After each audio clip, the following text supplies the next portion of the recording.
Todos hemos escuchado alguna vez en la vida la leyenda de algún personaje ficticio creado a partir de sucesos reales que luego se convierten en mitos, ya sea por influencias religiosas o simplemente populares. A continuación, veremos algunos de esos mitos y curiosidades relacionadas con ellos.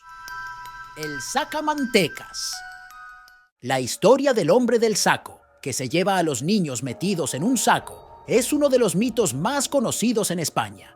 Y sin embargo, resulta no ser tan leyenda, sino que hace referencia a un suceso que ocurrió realmente a finales del siglo XIX.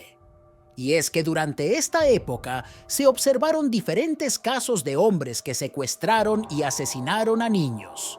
En otros casos también a mujeres, con el fin de extraer su sangre y lípidos, las mantecas, para venderlas o utilizarlas como elemento curativo, creyendo que estas partes de los niños contribuían a curar condiciones como la tuberculosis.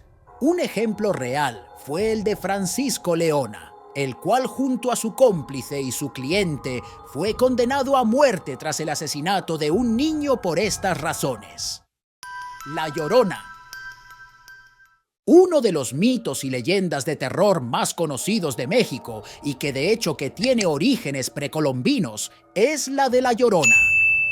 La leyenda nos dice que hubo una vez una mujer que, tras casarse y tener hijos, fue viendo progresivamente un distanciamiento y pérdida de interés en ella por parte de su marido.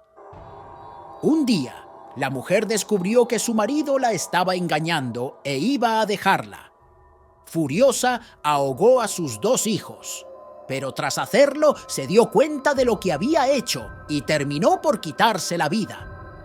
Desde entonces, su espíritu vaga desconsolado, gritando y llorando mientras busca a sus hijos.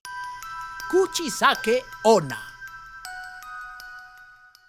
Un mito japonés de terror nos cuenta la historia de Kuchisake Onna, una mujer vanidosa y casada con un samurái al cual engañaba con otros hombres.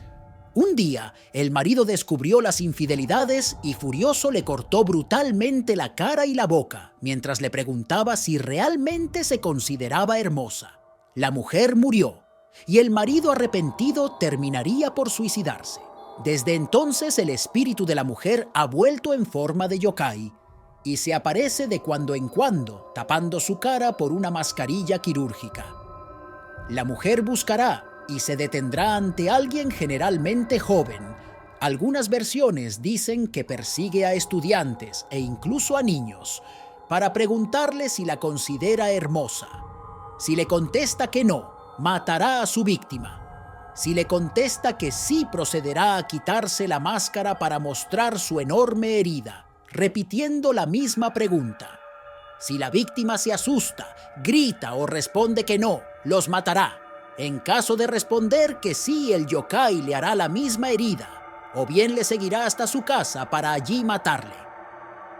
Intentar huir no sirve para nada, pues el espíritu se volverá a aparecer. La chica de la curva.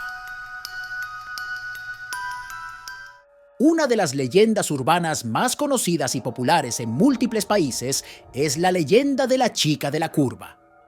Esta nos narra cómo una joven falleció hace años en un accidente de tráfico en una curva pronunciada de la carretera. Tiempo después, el espíritu de la misma joven se aparece en la carretera, haciendo autostop y pidiendo que la lleven. Tras subirse al coche, la joven permanece callada hasta que el conductor se acerca a la curva donde murió. Es entonces cuando el espíritu le indica al conductor que tenga cuidado, ya que ella se mató en esa curva, para una vez dicho esto desaparecer. La Santa Compaña. Una conocida leyenda procedente de la provincia de Galicia nos habla de la aparición de una procesión de almas en pena que recorre el territorio gallego, la Santa Compaña. En ella se nos dice que a las 12 de la noche, las almas del purgatorio se reúnen para salir en procesión, portando velas, rezando y cantando cantos fúnebres. Se dice que viaja por los caminos, bosques y pueblos, pasando y visitando las casas de aquellos que van a morir. La aparición de la Santa Compaña anuncia por lo general a quien la ve su futuro fallecimiento. En ocasiones, viéndose cómo los muertos transportan un ataúd con el cadáver de la propia persona que la ve. También pueden verla algunos elegidos y quienes por error durante su bautizo han sido ungidos por los óleos de los difuntos. La procesión es liderada por un sujeto aún con vida, el cual no puede mirar atrás en ningún momento y porta una cruz y agua bendita.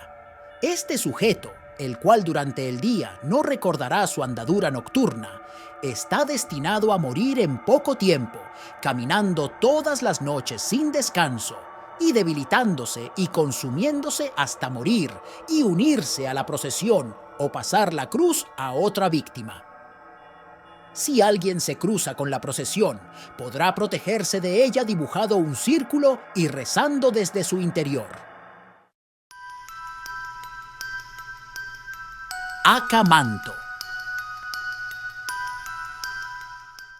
Existe una leyenda japonesa que nos habla del espíritu o yokai Akamanto, un espectro que se aparece en baños públicos y colegios para darte a elegir entre dos papeles, uno azul y otro rojo. Si la víctima de este ser escoge el rojo, Akamanto procederá a cortarle con un cuchillo hasta teñir su ropa de rojo con la sangre. Si se escoge el color azul, el espíritu estrangulará hasta la muerte a la persona, logrando con ello que su rostro y piel adquiera la misma coloración azul que ofrecía. Intentar decir otro color sigue teniendo por consecuencia la muerte, siendo la única posibilidad de sobrevivir indicarle al ser no necesitar papel alguno.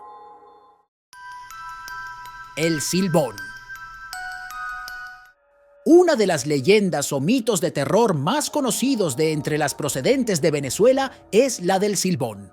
La historia nos narra cómo un joven mató y destripó a su propio padre, tras descubrir que su padre había violado, en otras versiones golpeado, a su esposa. Tras descubrirle, su familia le maldijo y le azotó, para posteriormente restregarle, azotarle y restregarle ají o chile en las heridas y lanzarles a los perros. Con el tiempo se transformó en un alma en pena, que viaja con un saco en el que se encuentran los restos de su padre muerto. Este ser es un presagio de muerte, y se dice que busca principalmente atacar y matar a mujeriegos y borrachos.